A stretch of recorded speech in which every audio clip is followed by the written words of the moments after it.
Hey everyone, welcome to the Filthy Truth. My name is Lynne Nelson. How do you like these new nerd glasses I stole from my wife? These are blue blocker glasses, and the reason I say that is because I know that she's actually watching tonight for the first time in probably a while. So, honey, look what I got. Welcome to the show, everybody. Holy crap, it feels like it's been forever since I've been on here, and I'm super excited to get on here tonight because we have two people from the PPC party tonight joining our panel. We are going to talk politics tonight. We are going to talk about the elephants in the room. When it comes to the PPC party, we want to make sure that that we're talking about everything that you guys need to talk about, everything that you guys want to know about. So we were super stoked about this. I'm super pumped for this. So once those boys kind of get logged on, we are going to get them on the show. So just a few housekeeping details. Number one, Resistance Coffee. Thank you guys so dang much for what you guys do every single day. You guys provide a great coffee for all us freedom fighters to stay fueled for the day, to stay awake and stay alert, because some of these hours are starting to get pretty darn long. And so thank you to Resistance Coffee. If you guys head over to www.resistancecoffee.com and you guys order your bag of Defund the CBC, you guys can buy the Specky shirts. They have Defund the CBC. They also have just Resistance Coffee t-shirts there. Defund the CBC is one of my favorite ones to get, so make sure y'all are supporting these guys. Type in the Filthy Truth right here, and it's going to save you 10%. Also, remember that 10% of any purchases that you guys do go to support things like the JCCF. They go to support things like what was the other one? Fight the Fines with Rebel News. So thank you so much for doing what you do, Resistance Coffee. Thank you for the great coffee that you guys do. Everybody who is supporting freedom, who is supporting businesses that want to support you and give you a chance to just be a free choosing person, head over to Resistance Coffee and make sure to fuel yourself with that coffee. Also, just a few more notes. If you guys want to help support us here at the Narkson and at the Nelson gym, we are going to introduce a personal training by donation. So if you guys are interested in personal training, because the gyms are about to just kick everybody out because they don't have that dang card.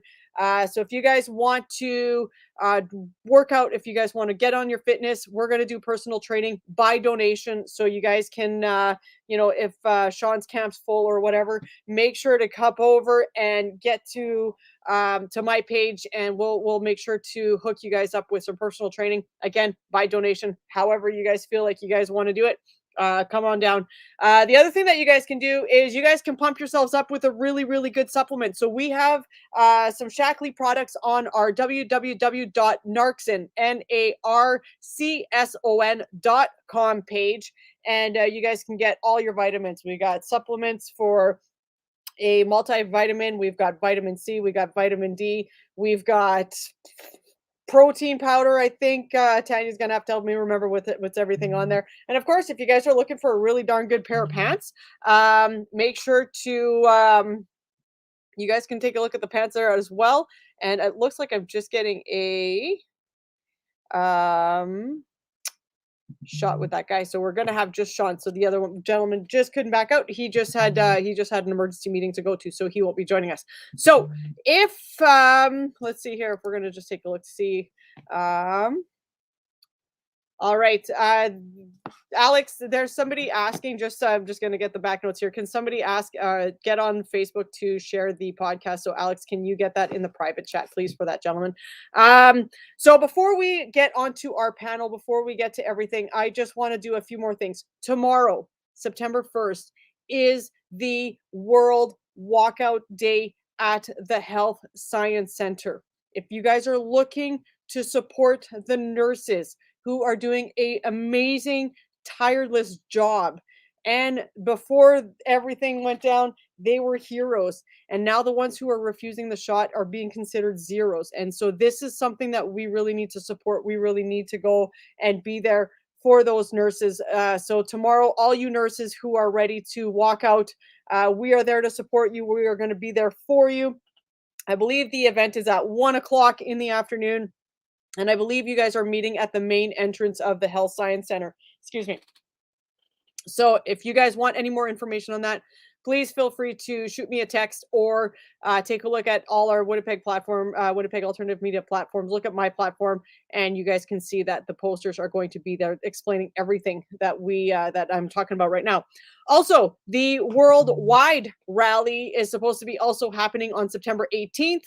If you guys are interested in showing your support for that, I do believe that they're still looking for a place and a time is going to be announced in the very, very near future. I did talk to a couple people today about that, and hopefully they could figure out wherever they wanted to organize it and wherever they wanted to place it and picking a time. So that more information will be coming up on that one as well. So make sure that you guys are keeping your ears open for the worldwide rally. Now, as y'all heard, we have an election, and this election was meant to cause a little bit of chaos, was meant to cause a little bit of division, was meant to kind of stir up a lot of things, and hopefully for a split vote. Now, some people are like, "Don't vote, doesn't matter." Chris Guy was one that said, "Don't vote, doesn't matter." Trudeau's going to win. Maybe so, but what's this here? Nurses were instructed by the organizer not to walk out on the shift.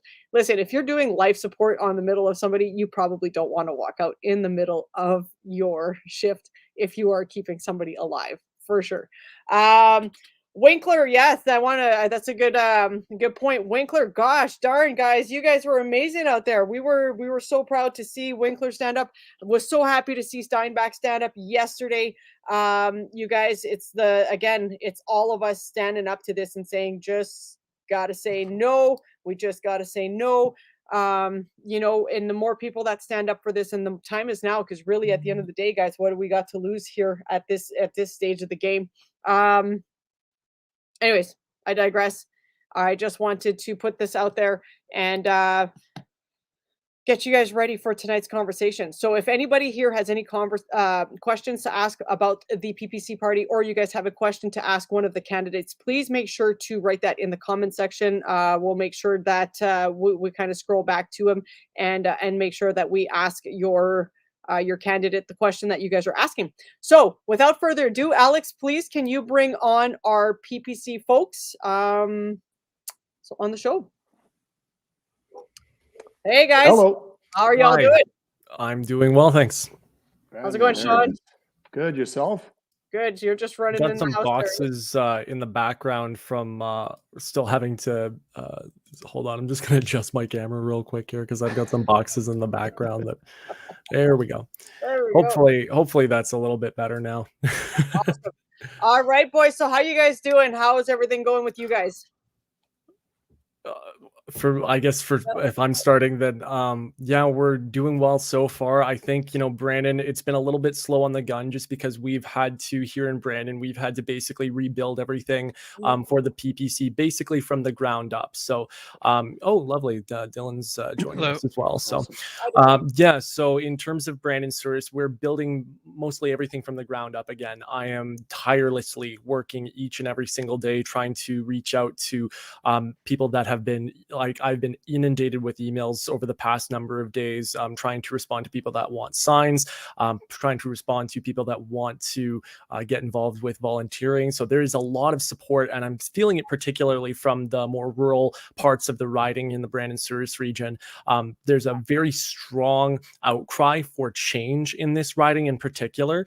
They're starting to get tired of, the PCs, and also tired. Some are actually getting tired specifically of Larry McGuire, who is, of course, the one who is currently in Parliament for representing Brandon Souris. So some are starting to get tired of him. Some are just starting to get tired of the PCs in general, and they want another option. I'm doing what I can to be that other option and to represent the values that I think we as Canadians all hold so dear. That's awesome. Sean, how about you, buddy? How are you doing? You've had a bit pretty busy. You're muted right now. Oh, yeah. Gotta love technology, eh? Yeah, no, I wasn't muted for a while there, and I just didn't want to be that guy that was like, Tyler, very well said. Kildone and St. Paul. We've had some actually really great reception. The first meet greet we had 25 count them, 25 people sign up to volunteer, which is very impressive, at least by my standards. The general gist that I'm getting from a lot of people is, everybody says, well, I always vote conservative. And it's funny because, well, then it's a simple choice now. You either vote NDP, you either vote left or you vote PPC, right? Yep. Because every other party has, if you look at their policies, if you look at their platforms, they're very, very similar, especially with the most pressing concern, and that's the vaccine passport. They're all for it, every single one of them. I know we've had some posts from other parties out west on our Twitter talking about how they're not for it either, which is great. We should all be trying to work towards a free and united Canada, absolutely rid of the Trudeau family forever. Once for all. Yeah, okay. And don't get me wrong, we shouldn't be thinking about get Trudeau out. We should be thinking about getting good people in. Yep. We've been too concerned. I watched The Raging Dissident last night, quite a few of his videos, Jeremy McKenzie, and that guy's awesome. And that's what he was really talking about, and I couldn't agree with him more. People, even when Harper was in, it was all about getting him out. And we were looking at the leadership of each party, and Trudeau was the only one that seemed like a bit of fresh blood. Yep. And it was a great mistake. A lot of people would say, oh no, well, he legalized weed. That was coming. Yep. It would have came without him. Aside from that, what have we had? We have a lot of people that don't want to talk, that are afraid to talk about their true feelings with regards to, we'll say gender issues, stuff like that. Anything to do with immigrants, anything to do with, climate change, like everybody gets demonized. I mean, like I said in one of the other podcasts, this party has been demonized and basically slandered with the idea that we're a white supremacy far right group. But I said, we got the guy who's running in Winnipeg North, Patrick Neelan's Filipino. Yeah. My friend Aramai is collecting signatures for me. He's from India. Yeah. We got Albert setting up at the events, and he's black. Like, yep. We're not doing a very good job of being a white supremacy group. You guys are really sucky at that. Really. Yeah. One, pick up your socks, boys. We're great at a lot of things. White supremacy isn't one of them. No. Ridiculous. No. Wrong. Immigration, it's obviously a big issue. Yeah. But we all come from immigrants. We did. Absolutely. We came from France, my whole family. Thank you, Sean. Ian, how about you? Thanks for joining us tonight. Just tell us a little bit about you and just kind of how you're doing with all of the with the new election that's coming up. Well, a little bit about me. Well, I'm experienced mostly in behavior and addictions, so that's kind of where I'm coming from. So I've got about 26 years of advocating for youth, like what you'd call troubled youth and marginalized individuals. Strongly advocated for that throughout my career. And how's it going? Well, very busy with this new election coming up. Wow, that hit our EDA real hard. And we were starting to rebuild. So we've been pretty busy. Some people are just asking here, which areas are you running from? So Ian, we'll go with you. We'll start with you, and then I'll make my way back up to Tyler and Sean there in a second. But yeah, let's start with you. What area are you running for? Okay, so I run for the Selkirk Interlake Eastman riding. That's a big riding. That's a big. So that includes the city of Selkirk and all the way east to about Lac de Bonnie, and then west to about Highway 6. Yep. And then pretty much from Winnipeg all the way up north, let's say just a bit past Manitoba Narrows and Gypsumville and that. It's a very, very big area. That's the riding where my cabin's hiding in there. So yeah, so you've got some good land to cover there. Oh, beautiful. Yeah. Yeah. How about yourself there, Dylan? Hi, good to be here. I'm just running for the Churchill-Quewatinug-Aski riding. This is most of Manitoba. If you ever looked at the map, I thought it was only half of Manitoba. Then I looked at the map later. No, no, it goes down quite a bit. Um, You'll be held busy. yeah, well, actually not as busy as I thought I'd be. Because I only started about a week before, rather not last Friday. The week before last Friday is when my campaign started. It was all very sudden. I was talking to Noel, he's the provincial coordinator. He is the candidate for, what was it, Provencher? Provencher. Yeah. Yeah. And I was saying like, oh, do you know a place where I can talk to other people in the party and all that? And he said, you want to be the candidate? And so you said yes. Yeah, it's like, well, it's a good idea. It's a good learning experience, and I can probably do something with it. That's awesome. But it is fairly remote up here. It takes a few hours to get to other communities, so there's not as much opportunity to campaign as there would otherwise be. Yeah. And it seems like I live in the Paw, which is near Clearwater and Flin Flon and all that.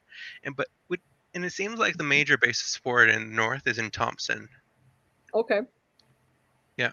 So is that where you're going to be doing most of your campaigning? Is in Thompson, or around? I'm not sure. We'll see about that later. But awesome. Sean, which area are you representing? Well, I was actually born in the Paw, and I lived in Churchill as well for 5 years. But I'm representing Kildone and St. Paul. Okay. And just unless we forget to talk about it, we got Mike Nachik, I believe I pronounced that right, in the chat. He's asking about the provincial government calling the shots on vax passports. And, they do have basically the first say on that stuff. And what can the federal government do? Well, federal government controls the funding. Federal government pulls the funding, provincial government will fall. Yep. Well, and I mean, that's how they push this in. Didn't Trudeau just give Manitoba and BC just a nice big chunk of change to mandate all this bullshit? And Tyler, just before we get too far, just the area that you're riding in again? Yeah, so I am running for the Brandon Souris riding.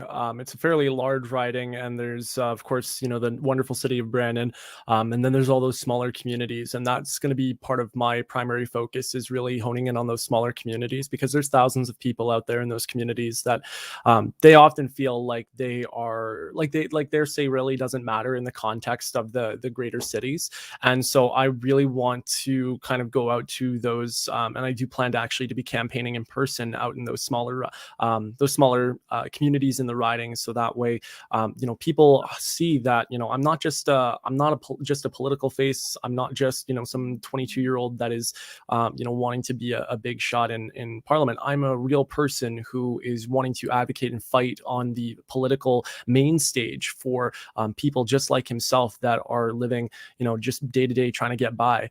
And I want to ensure that Canadians across the country aren't just able to just get by, but also ensure that they can continue to thrive. And we want to reopen businesses. We want people to be protected in their rights and freedoms in particular over their own choices of healthcare. And we want to reopen our economy, get people back into their jobs, get food on the table for families, and really help Canadians to prosper and thrive. That's awesome.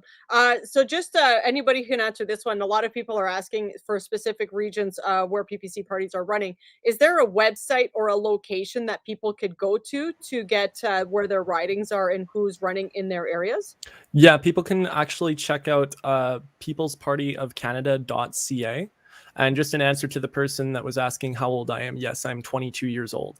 And I've had a couple of people say that at 22, I shouldn't be running for office. But I like to think of it as, there's a lot of other young people my age that would be doing a heck of a lot of other things. And I feel like as a 22-year-old, I can at least try to get my foot in the door and trying to make my country and my community a better place. So I think at the end of the day, it's not a bad idea. I feel like it's not a bad idea to get some of this young blood going on in office, because you know what? Like sometimes us older people, us 40 somethings and all that, we've had different experiences, right? And we're a little bit more jaded after a couple more years, a couple more laps around that sun than the kids are. And I think that the kids, we had a kid, Cody, on the show a little while ago, and he was all about politics and kind of pushing for PPC party out in Saskatchewan.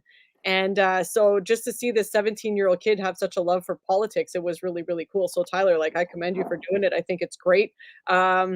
So I'm going to just kind of throw these questions out. I'll kind of just let whoever wants to answer, if anybody wants to pipe up, and then I'll kind of help carry on the conversation so that we make sure that everybody gets a voice. And before the end of the show, I'll get you guys all to kind of do your spiel for your folks on to vote for you. So the first thing is I talked to Sean about this yesterday, that this was going to be one of the first questions I was going to ask.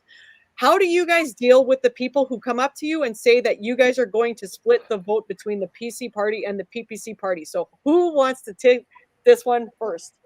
Okay, well, I just came from Noel Gautron's meet and greet here in Steinbach. And so basically, what we're talking about here is just taking votes from the Conservative Party. But the thing is the Conservative Party doesn't exist anymore. Okay? If you're politically homeless and you have conservative values, you can either vote left, like I said, or you can vote PPC. And we're not splitting the vote, we're creating votes, because more now than ever, for a good reason, people are voting this year. Yep. We're creating votes, and we're taking it from the PCs, but we're also taking them from the Liberals, the classic Liberals, the Libertarians, the NDPs, the Green Party, if anybody cares about that one. Yeah. Okay. I like that. Anybody else want to answer that one? I honestly think that Sean just kind of on his own just kind of set it up perfectly, and I can kind of add to that by saying that this whole thing of splitting the vote, it's really something that's a scare tactic that's used by the current administrations and the current government parties. It's really used as a scare tactic to kind of make people feel like they don't have a choice but to vote for the established parties.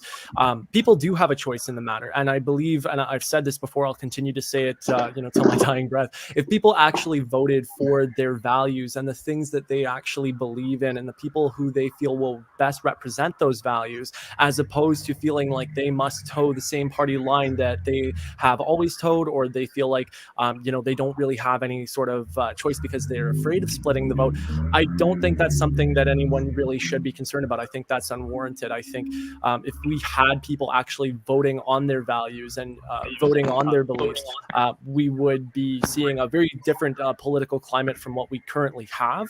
And at the same time, I'm pretty sure we would probably not have a lot of the issues that we're dealing with at this current moment.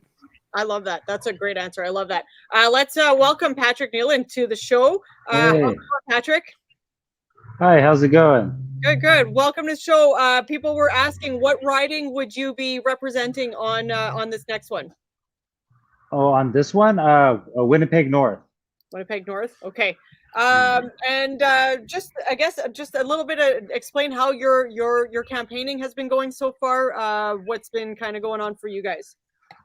Oh, it's been very, very good. Every door I hit, it's they don't want to vote their own party anymore. They feel so shameful that they have to keep repeating voting the same people over and over again and getting the same results. Now they see another guy, they see the purple people, they see the purple team, they want to join us and they want to help us. Yeah, I love that. I think that the purple team is I like it. All right, so I'm going to throw this out there. Oh, yeah, Sean, go ahead. I just wanted to say, basically going off what Patrick just said about people being fed up with their parties. Anybody watching, if you voted Conservative or Liberal or NDP last election, pay attention to your front lawns, because they will literally just throw their signs up on your lawn because you voted for them last time. Yeah, that's a good point. So maybe I'll ask Dylan or Ian, why don't you guys explain to us a little bit of what the PPC platform stands for? Like, what is the main message that you guys are trying to send, and what's the biggest things that you want to see happen you guys are riding here in Manitoba, but what about the country? What is the main goals for PPC in office when you guys take over? If you ask me, one of the main things would be the Indigenous problems. Or rather, it's a Churchill thing. Because if you look at these northern communities, I don't want to say they're in poverty, but they're somewhere close. And one of the reasons for this is that they can't own real estate. They can own houses, but they can't own the land underneath. Okay. And so this results in a feedback loop where they don't spend money on a house, but they'll buy a TV instead, or they'll buy a phone instead. And when they get older, they do not have any money for old age. Whereas somebody could use their equity that they've gained throughout their life and rent it out or sell it, they don't have this option. And I think it'd be really important for them to have this freedom that everyone else has.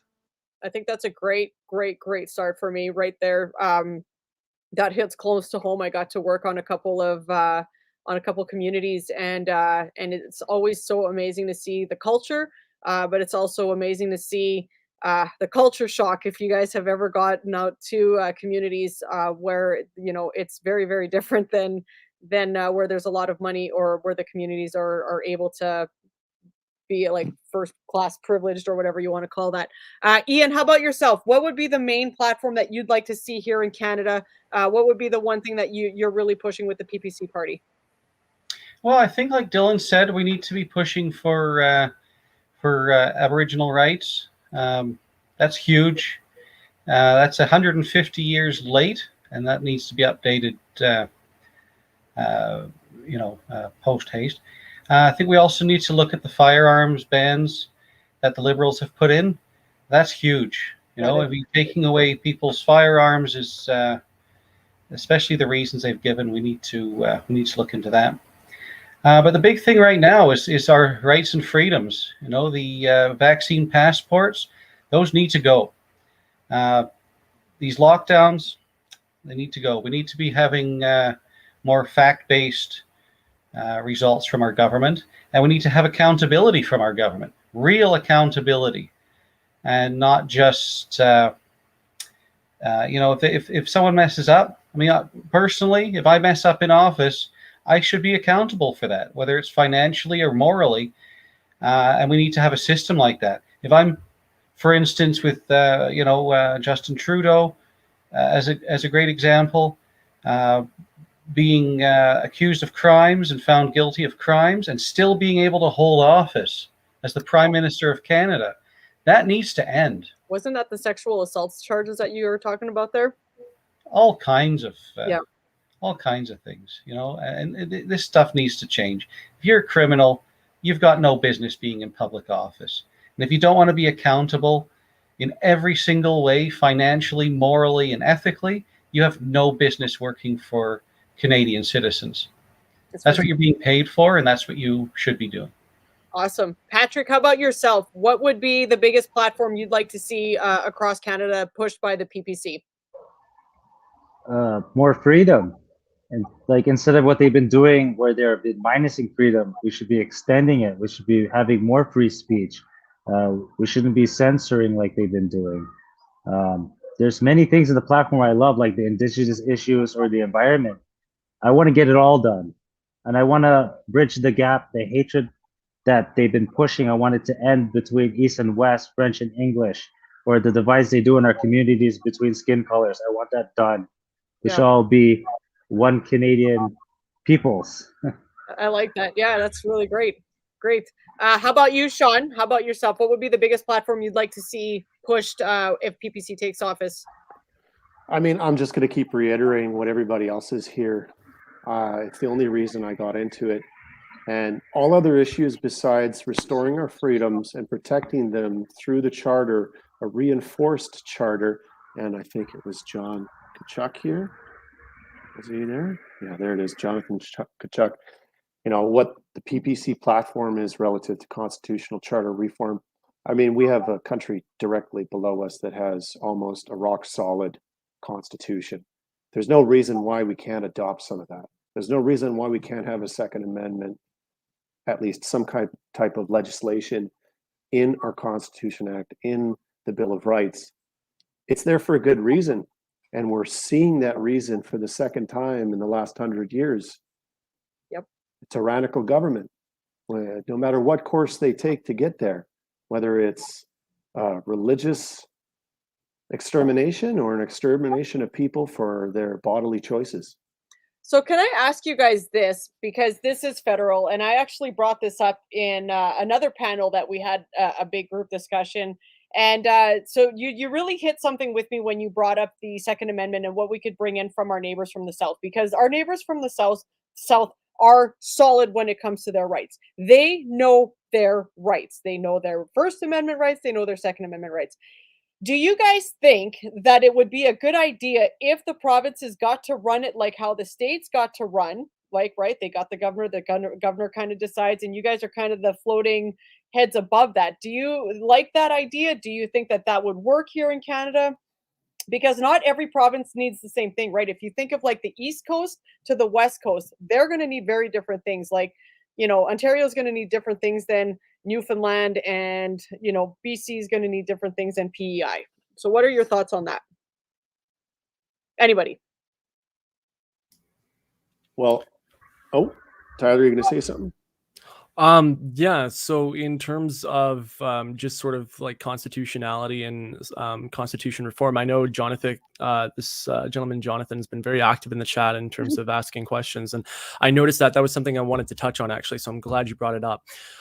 So in terms of at least my personal position, and I believe most of the party tends to agree with this, it's my stance personally that in Canada, we need to actually start taking more cues from our neighbors in the South, because, the Constitution of the United States is, for one, written in very plain language. It's very difficult to misinterpret the language that is used in the it's very difficult to misinterpret that language just because it's written so plainly. Whereas with our Constitution, the Charter of Rights and Freedoms,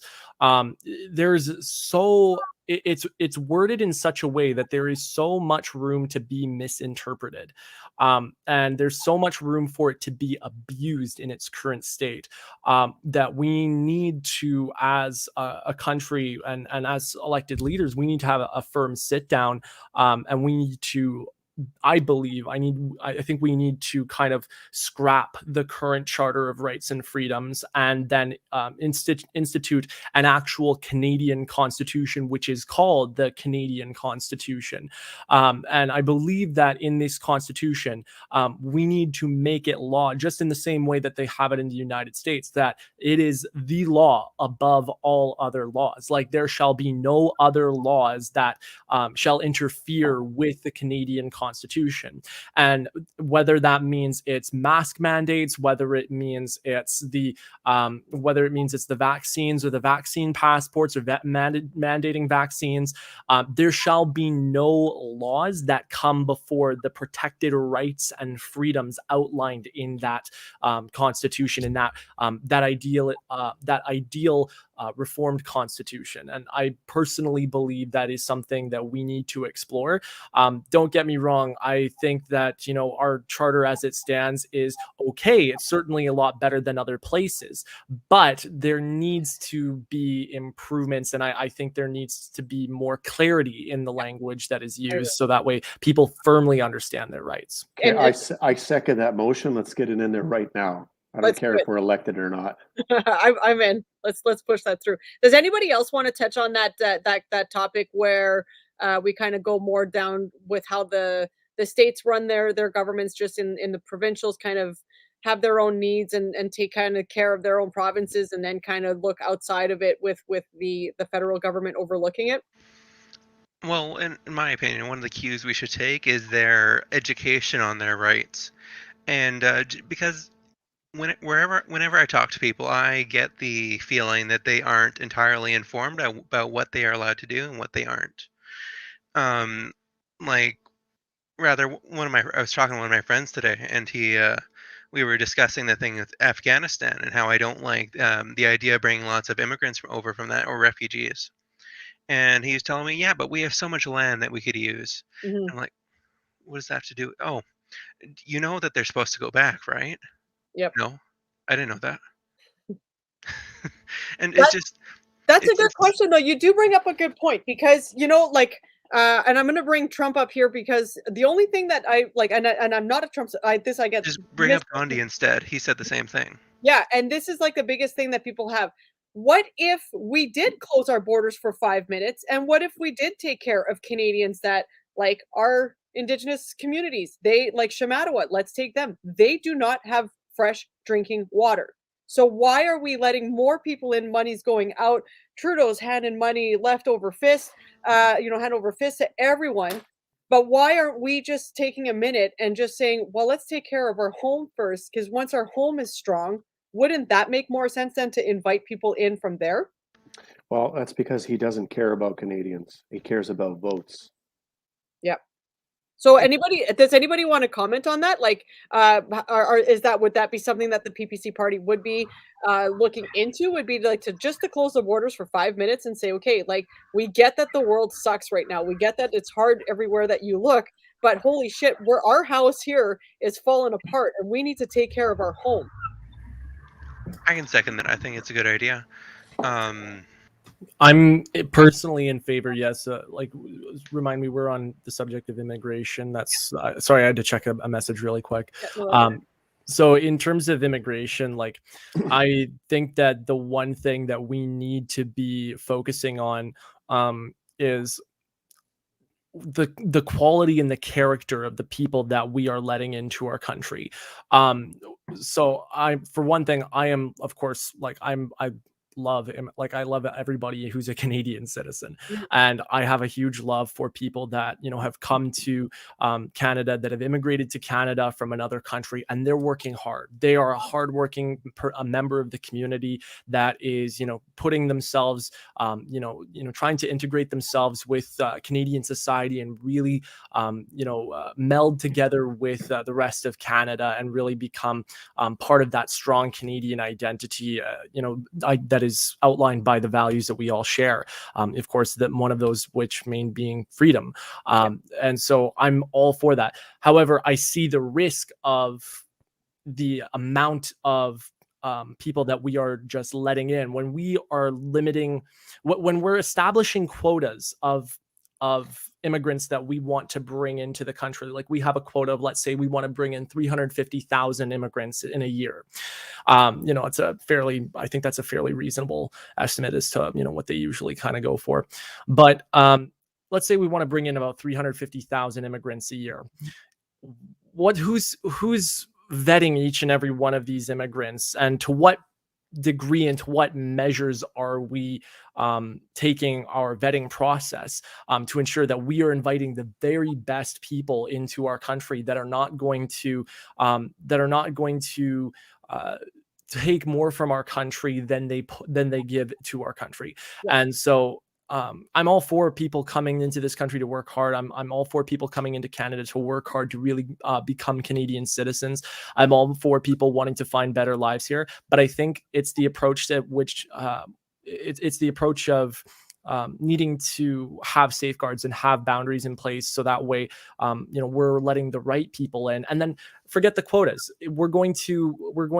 My personal belief is we need to be, so long as we're consistently and we're thoroughly vetting the people that we are letting into this country, that quotas really shouldn't matter. As long as we are meeting the certain requirements for the people that we are letting in, that should be enough. I like that. Patrick or Ian, do you guys want to kind of weigh in on that one? So I think we kind of touched on the vetting people, and I think it's important to point out that the People's Party is not anti-immigration. We're anti-illegal immigration. That's what we have the issue with. All right. Now, as Lynne pointed out, we do have a problem in this country. We have a huge homeless population in what is supposed to be a first world country. We're one of the richest countries in the world, and we have an embarrassing amount of homeless. Yep. Okay. And a huge amount of those homeless people are veterans and Indigenous. Okay. We should be helping veterans with their issues, be it PTSD, be it, issues getting work. And we need to be helping, our Indigenous populations. The fact that we haven't in 150 years, and, in the year 2021 is embarrassing on an international level. I agree. Okay. So spending all the money on all our resources, housing people who just simply walk over our borders is a huge problem. This is money that we could be investing in our own citizens. Yeah. You know, and in a lot of ways, people who have more right to this land, let's say, than the rest of us, and people who have fought for this country, Yeah. who we are allowing just to sleep outside over sewer grates all winter, instead of providing even the most basic, essential housing for them. Yeah, I 100% agree with that. I did want to just kind of talk about that for real quick. What about the indigenous?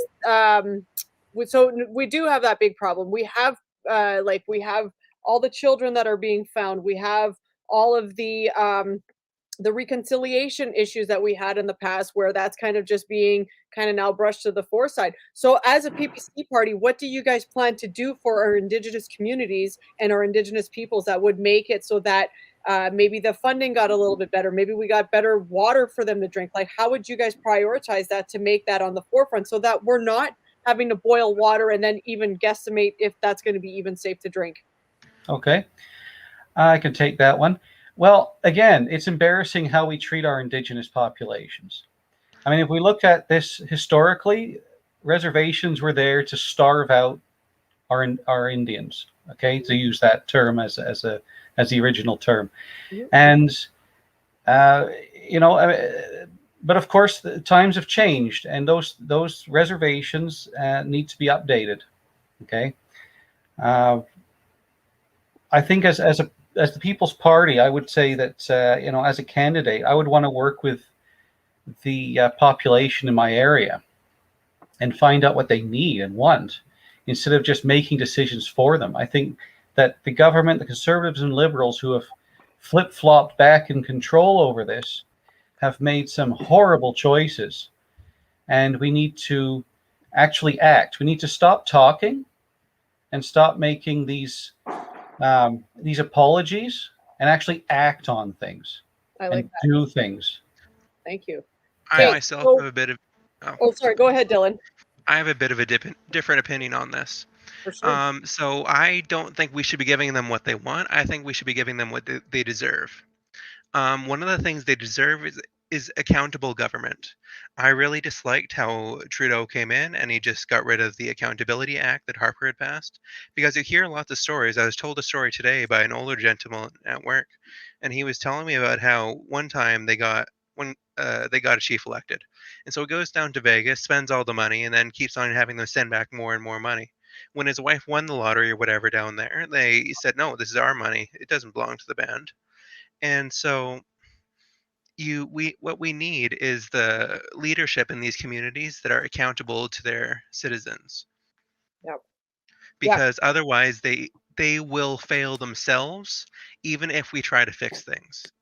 So then yeah, I mean, this is a whole rabbit hole I feel like I could lead you guys down for sure, because this is such a an issue that like we work really well with. My wife works with a lot of communities herself, and you know, we work a lot with she works a lot with trauma and grief and loss and stuff like that. So because they have had so much grief and loss, I mean, they got everything stripped from them with the residential schools and things like that. So at this point, where does the PPC party hold the priority of residential school survivors and residential school, I guess, the people that are being found? Like, what do you guys plan to do with that?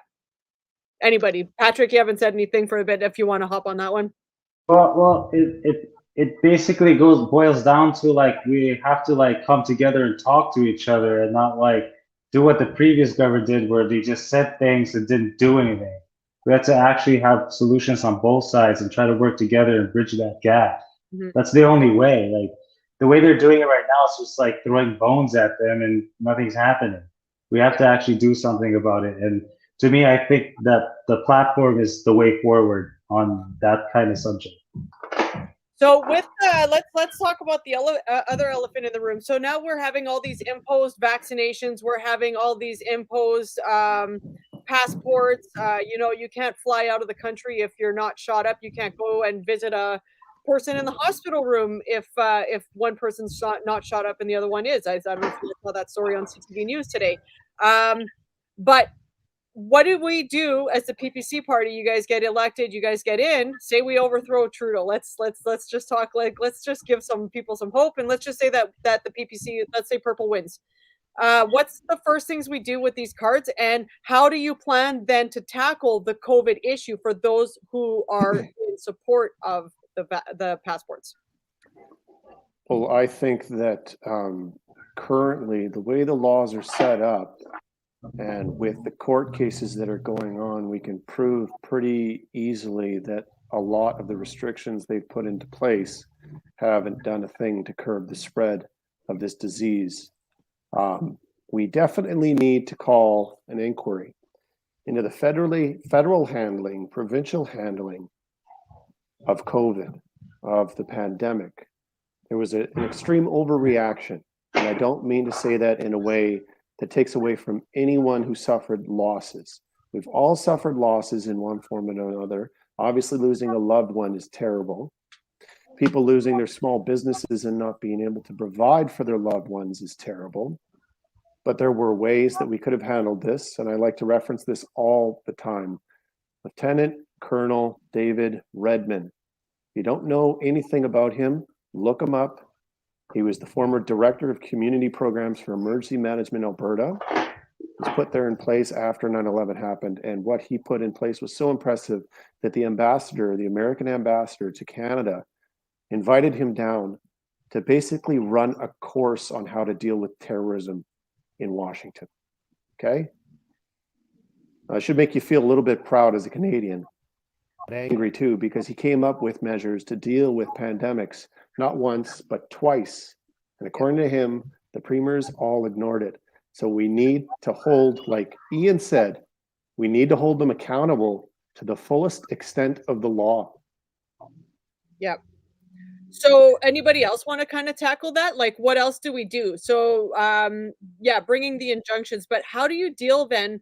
Let's just say for shits and giggles that 65% of the Canadians believe that the passport is the way to go. It's the way to keep themselves protected. It's the way to keep the unclean from poisoning them with the Delta variants and whatever the hell else they're going with. What do you guys go with, and how do you guys solve that part of the issue? Because right now, sure, like a lot of us, we want our freedoms, and a lot of us, they say that we're whining because we don't have them, or we can just shut up and get the passport. But how do you guys deal with that kind of group, and what's your solution to gap that middle? Okay, well, this goes back to a bit what I said earlier, where people don't understand their rights and freedoms. And they also don't understand how the country is made up. When I ask people who rules the country, they don't understand. They think it's a rhetorical question. Obviously, it's Canadians who rule Canada. There's no like a central governing authority somewhere that dictates how all Canadians live. The Canadians are supposed to be the rulers of Canada.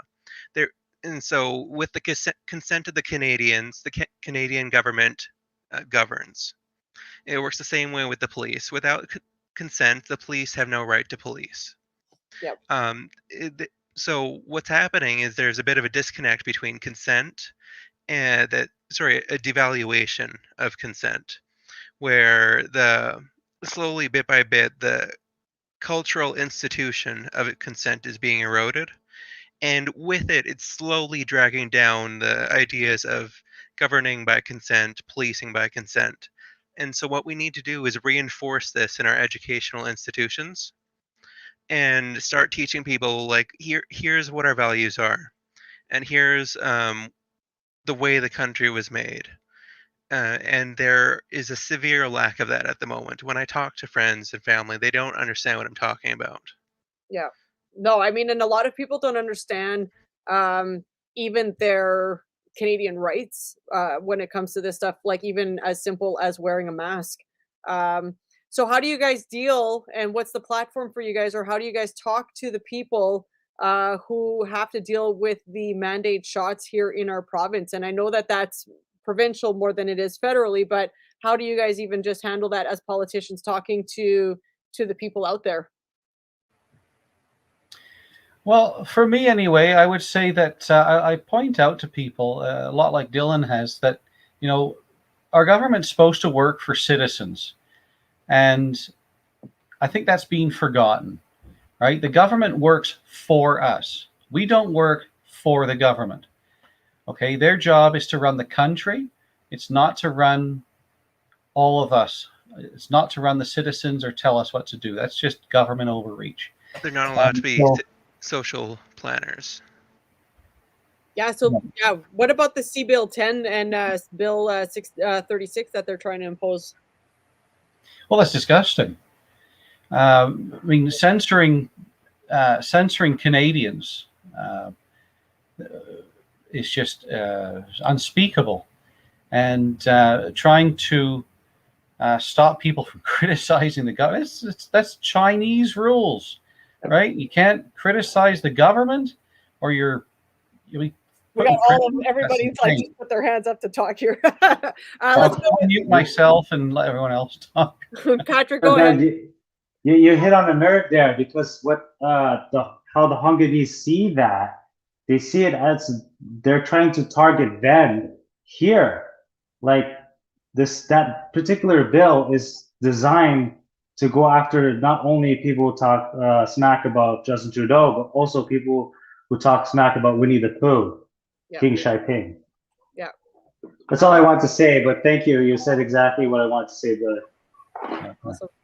Sean, Let me point out too that we have a lot of really brave people in Manitoba.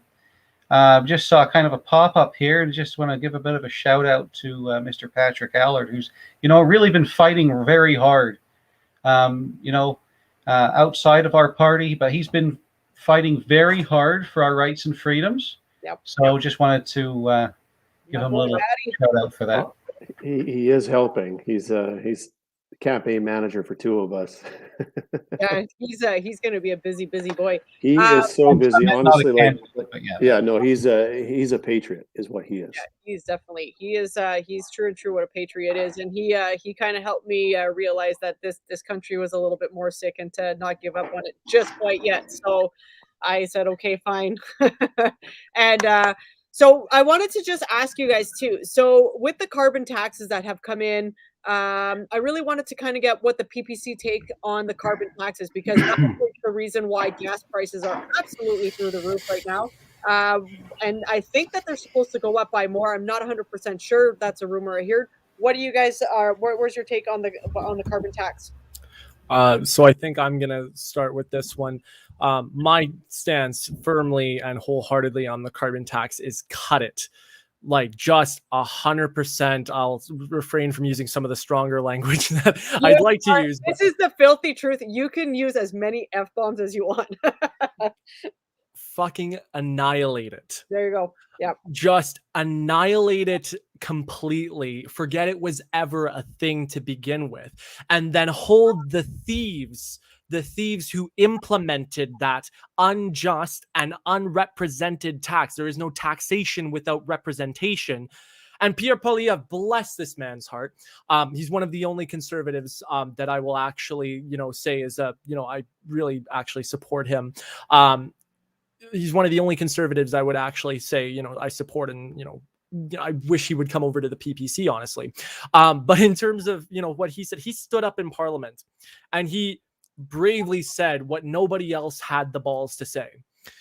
He said, and I love how he kind of put this, and I won't be able to do it justice, obviously, but he basically called out Trudeau and said that this is the Liberal government's attempt to raise GST, something which they cannot do without the consent of the I believe the rest of the Parliament and the consent of the people as well. They were trying to raise GST without actually raising GST. So in order to subvert this this rule that they can't raise GST, we're just going to introduce this carbon tax and blame it on the climate. In terms of our climate, in terms of our actual carbon footprint in Canada is actually largely carbon neutral, and I've done research on this in my own time. Canada is largely carbon neutral, and in some areas, even particularly where it's heavily forested, we are a carbon sink for the rest of the world. Mm-hmm. We take in the carbon that the rest of the world is putting out, and we're absorbing it into Canada's natural ecosystems. That is, I think, something that we need to, of course, be talking about in Parliament when we're thinking, how much do we actually need to panic about Canada's own climate impact? Canada's climate impact is negligible, if at all. And I think, in fact, we're actually doing the world a service by existing, just in terms of if we want to really split hairs about the carbon footprint. In terms of, alternatives, there's, of course, going to be people that are still concerned about it. I think there needs to be alternatives if we really want to take, and I don't take climate necessarily the most seriously, but in terms of if we do want to take climate seriously as a government, then one thing that we need to do, in my opinion, is we need to start looking and investing as a country. We need to start looking towards different renewable forms and different cleaner forms of energy. Something that I myself have actually done a bit of research in, and something I would like to see more research done. And I've said this before. I'd like to see Canada take a look at the idea of using nuclear power derived from an element called thorium. It's a radioactive substance that is a lot safer than the uranium that is currently used in most nuclear power plants. Thorium is abundant in the earth. It's so much safer to mine, so much cheaper to produce, so much safer for the people involved in producing it. And it can potentially produce even more energy than uranium, not to mention the byproducts are hardly weaponizable at all. So we can feel a lot safer about, potentially, plopping these down in other countries and plopping these these nuclear power plants down in other countries, because we don't have to be as concerned about them weaponizing the byproducts of those power plants. And that's just, the international benefit. Of course, the domestic benefit is we've got more power diversity and more diversity in our energy market, which is something that if we want to continue to bring the price of energy down, that's something we're going to desperately need. That's like, did everybody just get like a lot smarter? Because my daughter actually did a project on that stuff, and actually, so I knew a little bit of what you were talking about just because I literally just finished that little science project with her back in June. So I think that's a really, really great point. Did anybody here else want to kind of talk about the carbon tax? Sean, go ahead. I mean, there's a lot of multi-billion-dollar companies that when they get under their carbon emission rate, they earn tax credits, the carbon tax credit, which they can then sell to other companies that are not below their emissions. So it's really a wash. It's a joke. Mm-hmm. It's an inflation tax. That's what it is. Yeah. They gave Canadians all this money to sit at home and play video games and watch Netflix, and they say it's tax-free, and then they jack the gas prices up to $1.32 here in Manitoba, and they take it all back. Yeah. They make everything for everybody more expensive. All the essential workers now are paying double than they were before. Yeah. You know what? Patrick was out hitting doors, getting signatures there, and he ran across, was an NDP supporter, correct, Patrick? Oh, you're muted. Was it NDP or yeah, Liberal? the one that got mad at me? Well, the one that you spoke very eloquently and tried to recruit with. Oh, yeah, like I got to the point where he was gonna sign my paper and join me and help me, and then all of a sudden he's like, "Oh, what party you're from?" I'm like, "People's Party." "Who's your leader?" "Maxime Bernier," and he just went crazy on me. Oh, yeah, and then there was the just crazy. That's insane. There was the door knocker that was helping the Liberal or the NDP party, and they're going to fight for climate change. That's what they're going to fight for. Oh, that's the one you were talking about. Yeah, okay, yeah. So I saw her and I asked her, "What is Marissa going to be fighting for?" They said, "Oh, climate change." I said, "Why you fight climate change? You should be fighting CCP. CCP is the biggest polluter." And if you think about it, it's like they want to do the carbon tax here, but China doesn't have to do that till way longer. Yeah. So it's like we're shutting down, they're opening up. Why are we making them stronger? It's not good. We should be making them weaker and empowering their people and our people. So then that way we can never be defeated. That's awesome. Yeah. One thing to note about the climate change with the CCP is that with the Paris Climate Accords, you could set whatever goal you want, and I'm pretty sure that's what happened with China. They said, "Oh yeah, we're doing nothing. We'll still sign on though." That's crazy. So what do we talk about? Sorry, go ahead, Sean.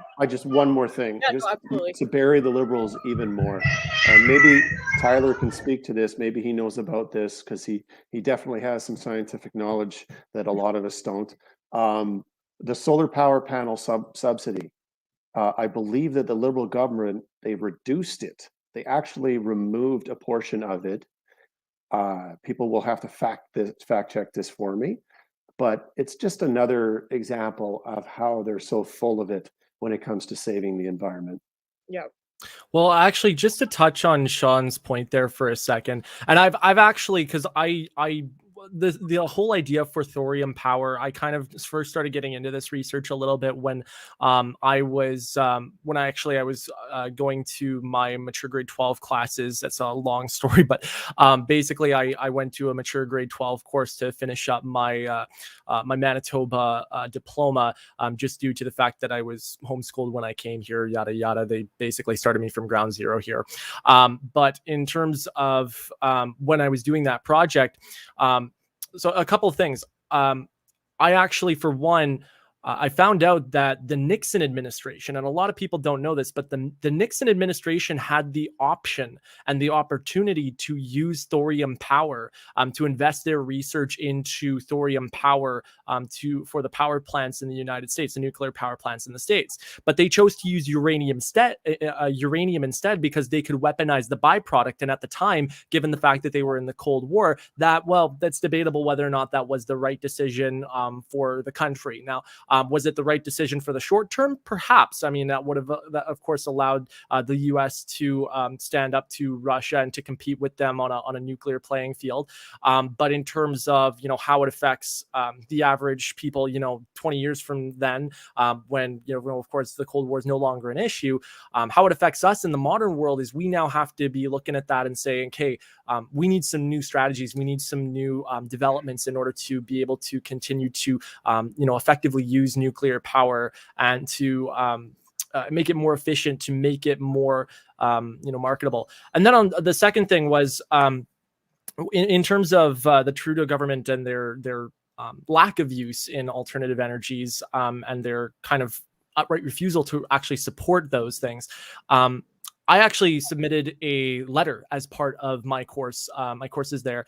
I submitted a letter to the federal government and actually, in that letter I addressed the needs of to use thorium and also to encourage tax breaks or subsidies for people to go ahead and encourage the use of electric vehicles, because electric vehicles are now starting to really break into the market. We've got Tesla, we've got some of the more well-known car manufacturers and vehicle manufacturers are now starting to delve into electric vehicle technology, and that's something that if we really want to do something about climate, that's something that we should be as a government encouraging people to go out and make that consumer decision, encouraging them to make that consumer decision towards getting an electric vehicle by offering a tax break or offering a subsidy of some kind to make it more appealing to the average consumer. That way you're not punishing people for living in the way that they've always been living, but you're also at the same time you're encouraging them to adopt a different way. The whole carrot and stick thing, or the carrot and rod thing. This is the kind of the whole game that the government really seems to be fumbling when it comes to our current energy and climate needs. They seem to be all in favor of whipping the rod on Canadian citizens for living the way they have been for the past 100 years, but instead of trying to encourage them to do something new, they're just continuing to punish them and thinking that, oh yeah, they'll maybe they think that we'll change over towards electric vehicles if they keep whipping us, but no, you're just going to have a bunch of pissed off constituents. Yeah. So actually, somebody kind of posted something, and I'm just going to pick your brain because y'all know like how we wear defund the CBC t-shirts. What would be the first thing you guys do with some of these mainstream medias that have been with Trudeau and pushing kind of his agenda for the last year and a half?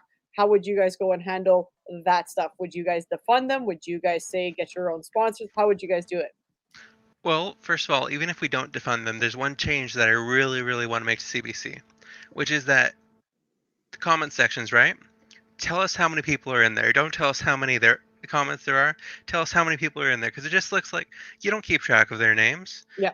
You don't pay attention, but it looks like there's like dozens of people in there, but it might just be 3. And if there's only 3 people having conversation, maybe you don't care. Mhm. But I think we should defund them as well. Yeah. But I think that's another change we should make. Okay. Anybody else? Well, I think defunding a national broadcasting network might be something that won't happen, but I think we need to demand we need to demand truth from them. I mean, part of journalism is that you report the truth and not just one side, especially if you're paid by all the taxpayers. You need to be reporting the facts. That's what journalism used to be, and I think we need to bring that back. Yep. It shouldn't demand or depend on which party you're in or what side of the spectrum you're in. They should be reporting the truth and all the truth.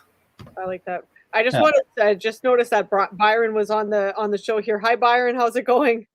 Welcome to the show. Yeah, thanks. How are you? I'm curious to hear Byron's take on it. Yeah. Well, how's your intake? Let's hear you with the defunding the CBC or defunding CTV or and all those fun guys that we love so damn much. You know what? I responded to an email this morning on that, and actually I kind of just put it back to the person asking the question. I said, well, I think we need good support for journalism. How do we do that without the obvious conflict of interest? Mm-hmm. So, I mean, it's so obvious it's a conflict of interest. If some parties want to support them and others don't, well, who's it going to reflect? Whose line is the CBC going to pull? Yeah. So, I mean, I really don't have the answer, but I think defund them. But I mean, if we want to support them, how do you support them without creating conflict of interest? I mean, if someone is insisting that we need journalism, I'll agree with them. Now let them tell me how that can be done without a conflict of interest. Yeah, it's true, right? Because anything that kind of gets supported. Like, I mean, we're Resistance Coffee here, so we support them, and they are good coffee though, for real. So, but you're right. Like, I mean, at some point, right, there's always going to be kind of more of a loyalty pull. Let me just there's the rumors that are out there, and I'm just going to put this out for any one of you guys to answer. People are saying that you need to be double shot up to go and vote. Do you guys want to kibosh this rumor once and for all? Well, I believe I did CC everybody in the email that I sent to Elections Canada this morning. I got a response back. Did you guys all get it? I believe I did. Mm-hmm. So, I mean, I got a definitive 2 answers from elections officers in person. I think I might have to go back in there and record it just for posterity. Mm-hmm.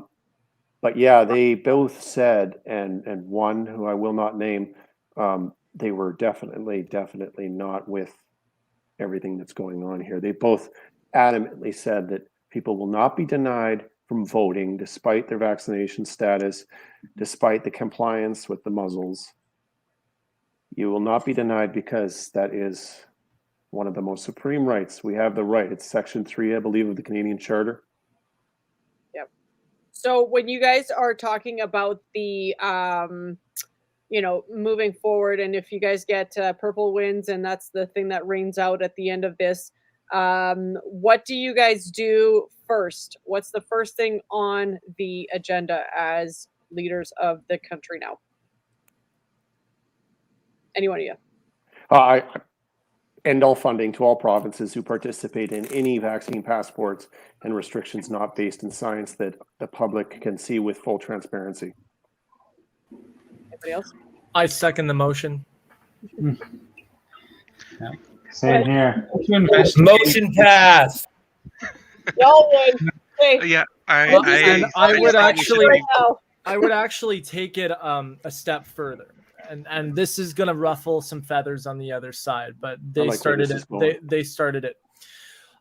There has been a lot of talk on social media, particularly in the United States, but to some extent here in Canada too, that there needs to be some sort of truth and reconciliation commission on people that are anti-mask or that are anti-vaccine or anti-vaccine passports. And there needs to be some sort of list where all your names are going to be written down, and that list is going to be made, public, and all your employers are going to know that you're, there's like a truth and reconciliation thing.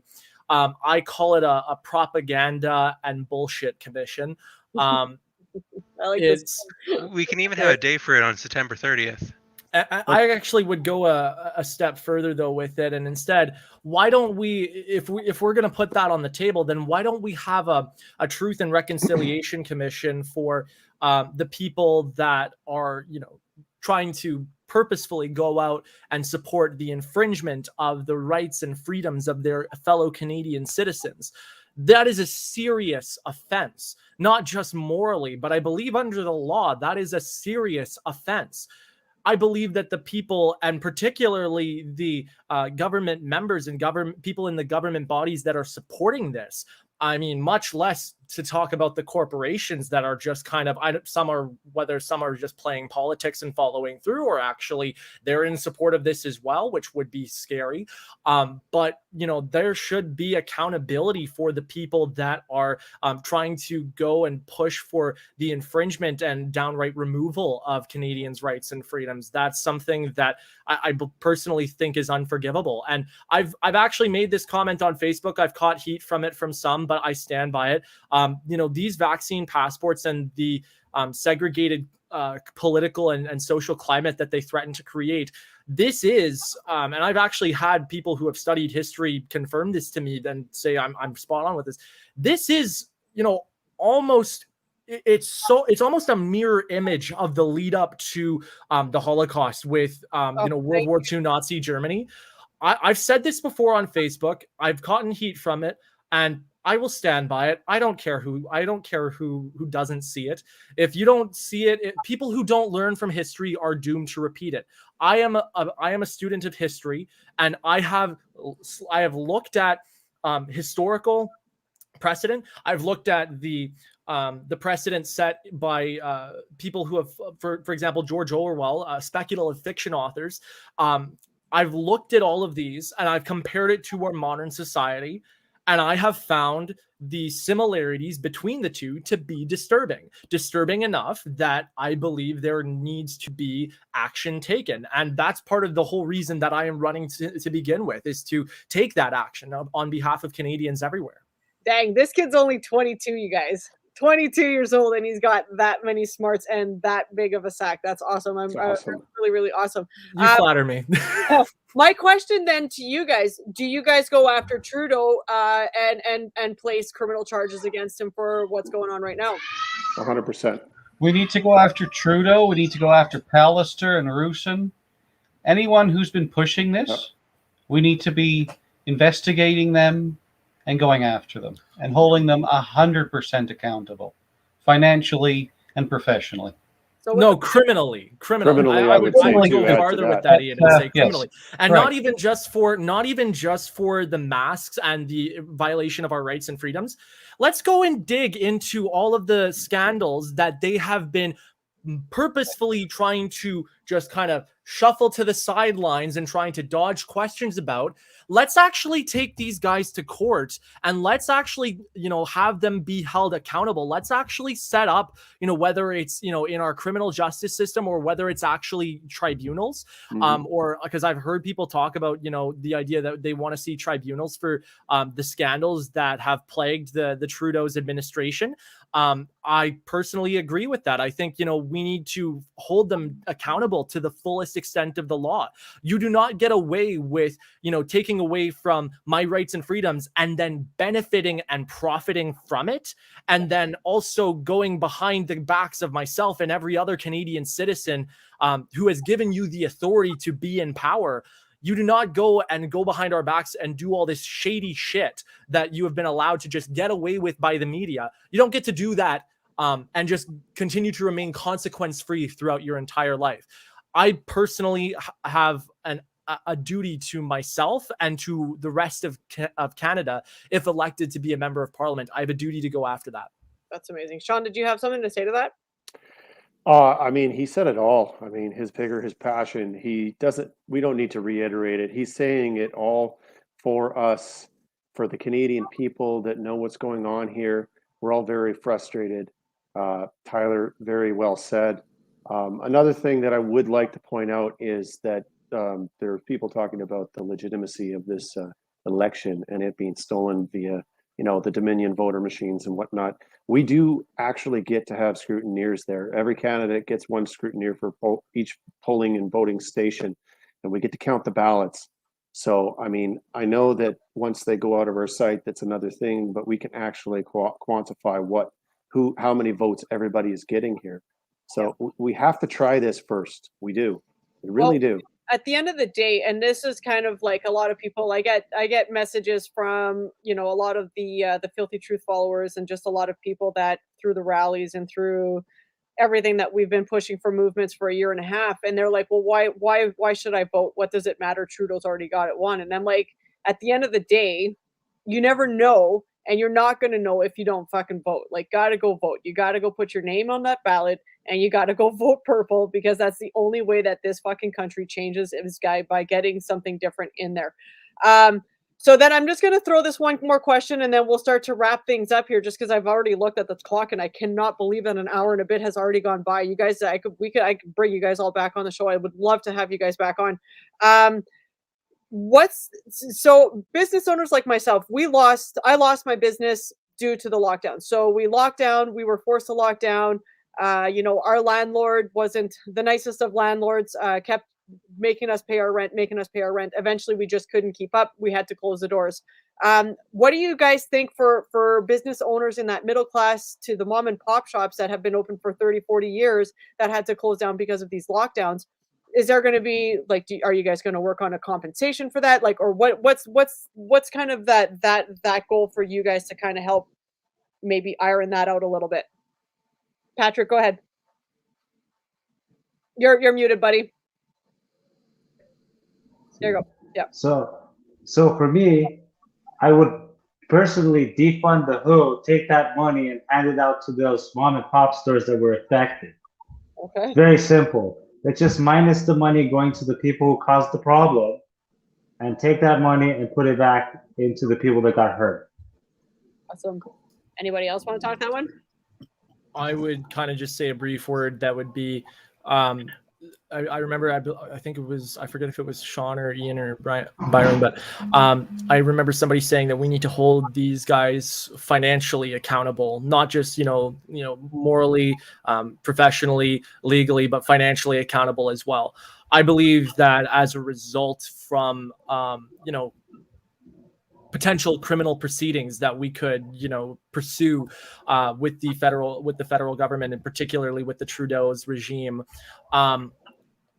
With those, I think there will come massive monetary penalties for the among other criminal charges and other criminal sentencing that may occur from something like that, from something like those legal proceedings. I think that money from those proceedings needs to go to the people that were affected by this. And it needs to go to those mom and pop shops. It needs to go to the people that lost businesses. I myself, as just a little quick side note, before the pandemic, I was an independent contractor. I have, my own personal gear for being a professional disc jockey, DJ. And that is something that I really loved doing. And when the pandemic hit, all the bars, all the events, all the social gatherings were shut down, I was out of so much work that I had lined up. It was not even funny. I had so much work lined up for 2019 and was expecting even more I had so much work lined up for 2020 and was expecting even more for this year. But then the pandemic happened, and then just like, of course, we all know what happened from there. So I think that funding, I mean, shoot, I won't take a penny of it myself, but I think that funding needs to go to the mom and pop shops, needs to go to those businesses that were most affected. Yep.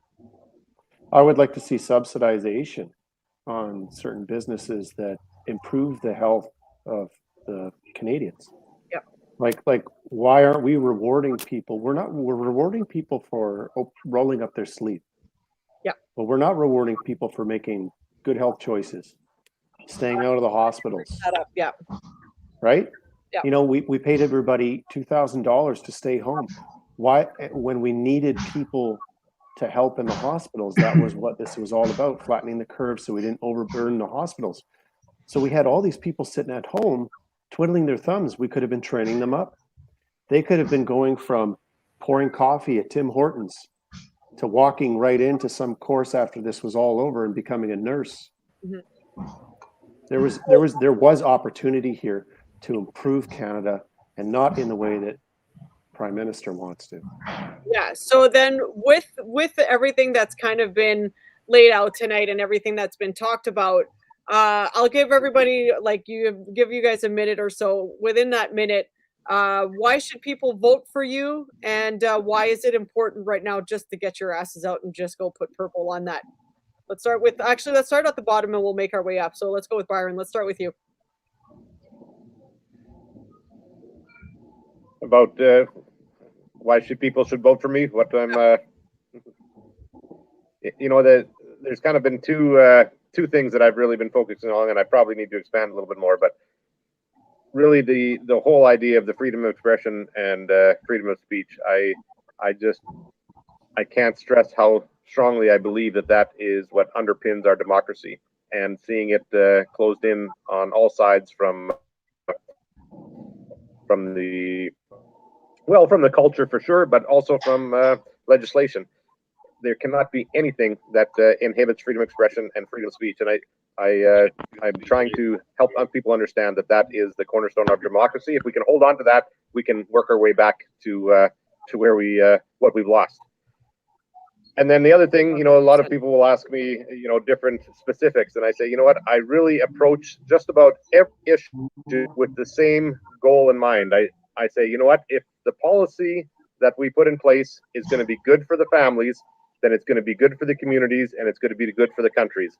So I guess I'm a little bit biased. I'm a father, 5 kids, young. They're still all at home, and so I really think that most people understand that if you can provide a good, safe environment for the kids, if you can provide jobs or businesses, environments that people can support their families, if you can provide policies that will encourage families to stay together and work things out, you know, that is going to create strong families. It's going to create strong.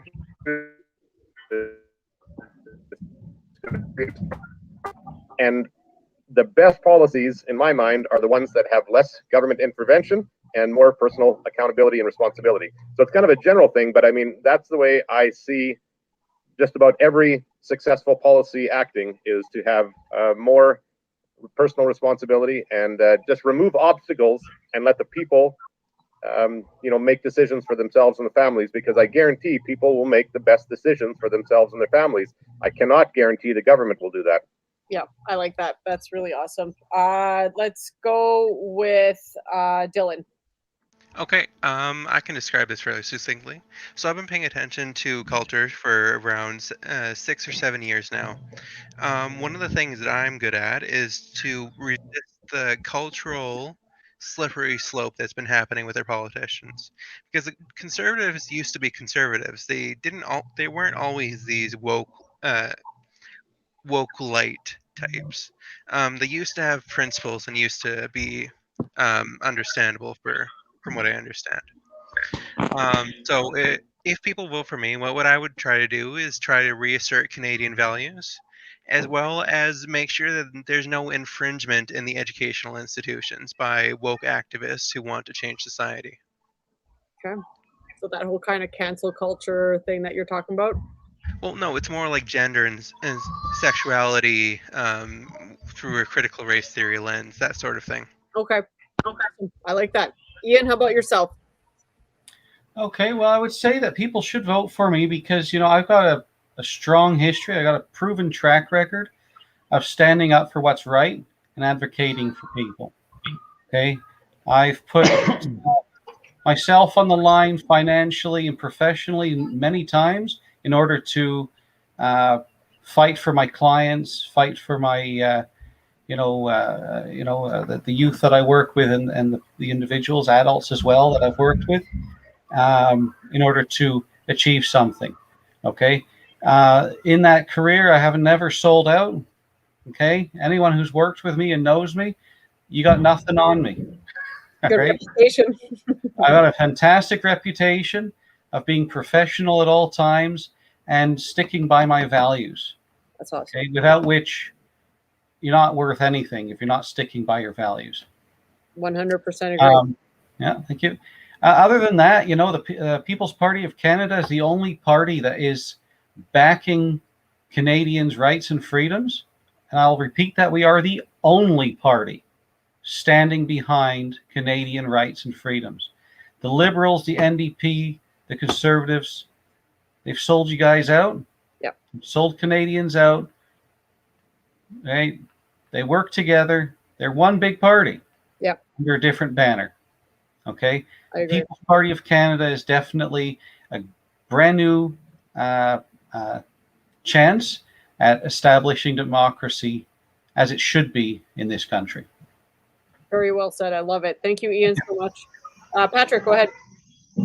A vote for me is a vote for freedom. A vote for me is a vote for the underdog. If any one of the Team Purple wins, it's a message to all the world, for all the underdogs, that you can win, that you can do it. All you gotta do is hard work and get people like yourself involved. And I really appreciate you giving us the platform to show ourselves. I appreciate that. Absolutely. And when you guys win, I'm going to get you guys all back on and we'll have like just some champagne parties and it'll be fun, right? Oh, yeah. Oh, yeah.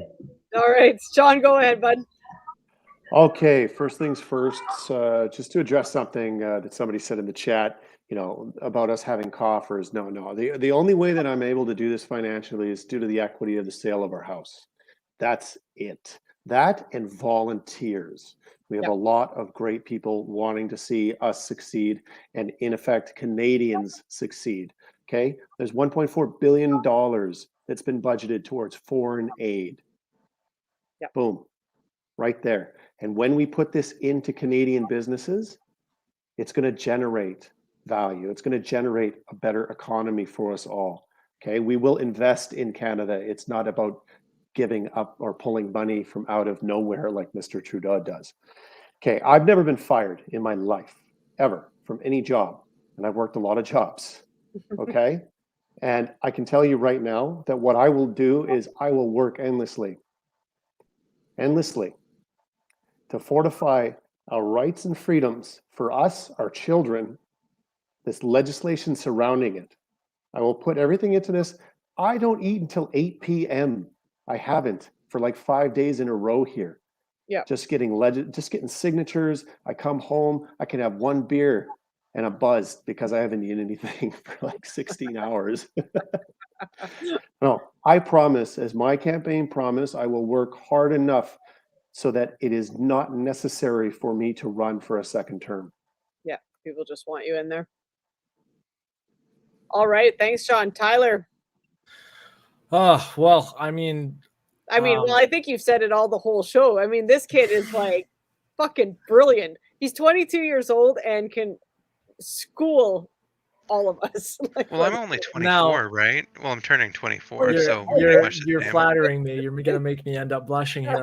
I'm just gonna end up blushing on camera. But no, I thank you for the kind words, certainly. But I would just kind of start by saying, in terms of the coffers comment, because I saw that too. I am 22 years old and I was a DJ before the pandemic. You think I have money?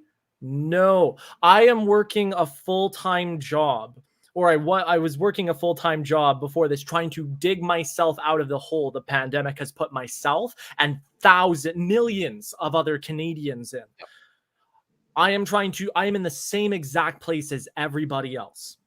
The difference, I suppose, with myself and the reason why people should vote for me is because I am, in a word, I am change. People are sick and tired of the status quo. And I have heard that loud and clear. I am sick and tired of the status quo. So my goal as a candidate for member of parliament is to embody change. It's to be the embodiment of the changes that people want to see, so that way they can get back to living their normal everyday lives and not worry about, eviction notices, putting food on their tables, keeping a roof over the head of their children, how they're going to pay their employees or run their business. My goal as being a member of parliament is to ensure that Canadians across the country, just like myself, are able to get back to work, to grow stronger than ever before, and to continue to prosper in a free and just society. That is my reason for running. That is why you should vote for me. And if you believe in change, if you believe that the time for change is now, then you should vote for me and vote for all of my colleagues here that are joining me tonight. You guys have all been wonderful, and I've enjoyed listening to each and every one of you. So thank you so much for having me on tonight. This has been awesome. And Dylan, you just said that you were 24 years old. So that's amazing. So how did you get in politics again? Oh, well, it all started in 2016 with the Toronto Pride parade, if you remember that. Yeah. There was a Pride parade, and the Black Lives Matter showed up and stopped the parade to get the police out of it. Okay. And so I looked at it. At the time, I wasn't politically involved, and I just thought, that's really weird. Why would you do that? And I started watching videos. Like, how old were you? Like 16, 17 years old? In 2016, that would have made me 17. 1997. So 19 it would have been. I'm not good at math. This is why. Yeah, it would have been 19. But I was watching videos and all that, and I was getting confused because the worldview wasn't coherent in any of this. It would explain some things, but it wouldn't get into the depth of the problem, or it would give some weird answer where it doesn't actually finish the thought. Like, well, patriarchy and white and there you go. Yeah. And it's come a long way, the ideology. It's quite advanced, and it's hard for a layman to understand a lot of it. But I have been reading up on it for quite a while, so. Good for you. That's kind of what I've noticed. So I kind of was doing some little bit of research before I came on today, and I kind of I just typed in PPC on Instagram, and this is what I really kind of like about it. It looks like the moms and dads are just fucking pissed off and tired of the same old bullshit parties that were out there before. So the 40-somethings like myself that have been dealing with the Liberal and the PC parties themselves, I see a lot of young kids involved in politics as well. This is what I really dig about this party, is that you guys just seem of every age, of every part of the spectrum on the Canadian thing, which is like, we've have the big businesses to the kid who is 22 years old and was a DJ just trying to change the world to make it a better place for him and for his fellow Canadians. And this is what I really, really like about your platform. So to all you guys, thank you so damn much for coming on the show tonight. I really, really appreciate that you guys took the time. If you guys ever need anything from us, please let us know. We would love to help support you guys. We will give you guys a shout outs. Could we kind of plug our social media platforms for each individual candidate? Absolutely. Go nuts. Yeah. Okay, so I guess since I posted, I'll start. If anybody wants to follow myself right now, I'm currently on Facebook at People's Party of Canada, Brandon Souris.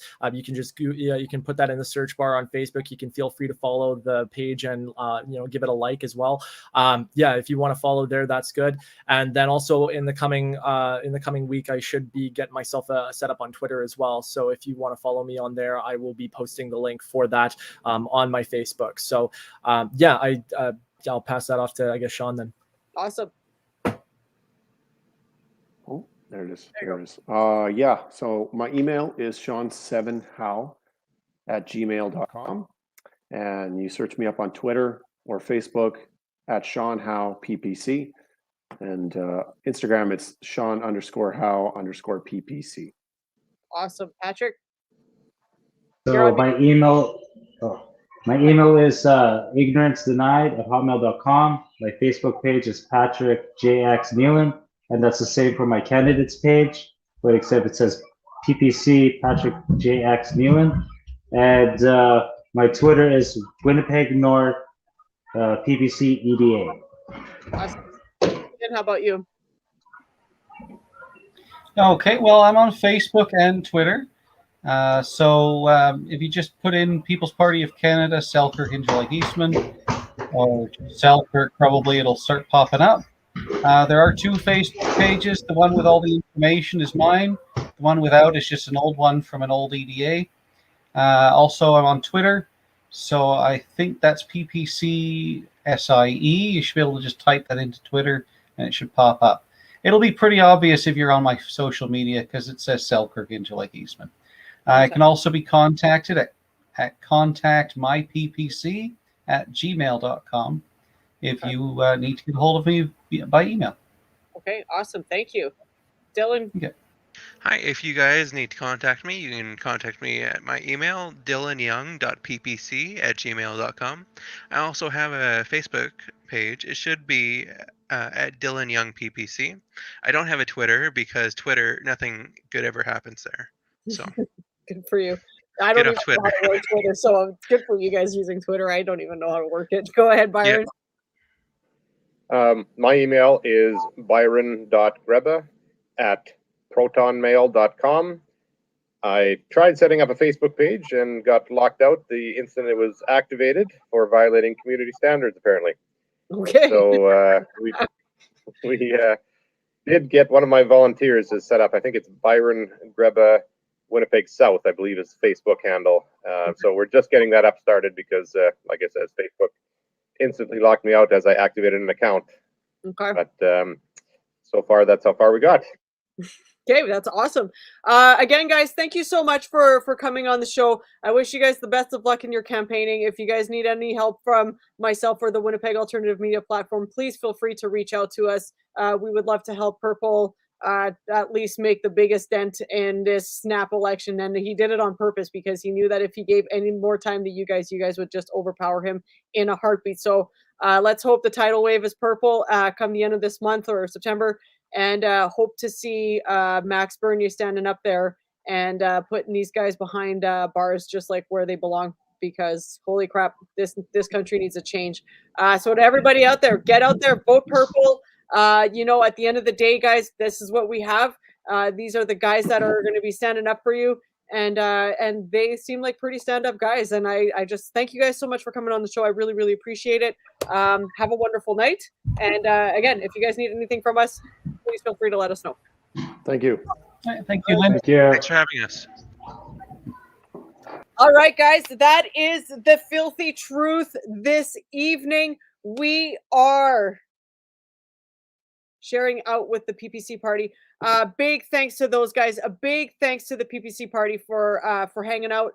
They got the platform. If you guys want to see change, if you guys want to see something different, if you guys want to say that you at least tried to do something, and don't listen to everybody who's saying don't go vote. That's just nonsense.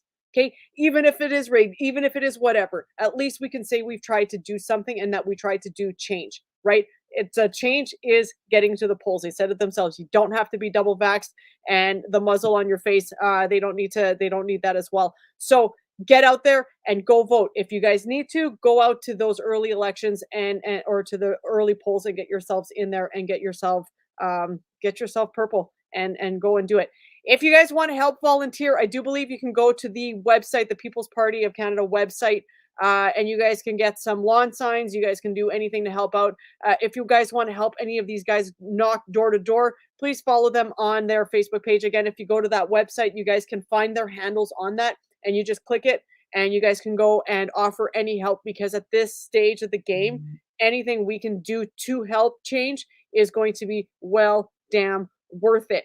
All right, guys. This has been The Filthy Truth. I want to thank Alex for being such a kick-ass producer. I want to thank the PPC Party of Canada for showing up tonight, for talking about their platforms, and for answering some questions that aren't always the funnest questions to be answering.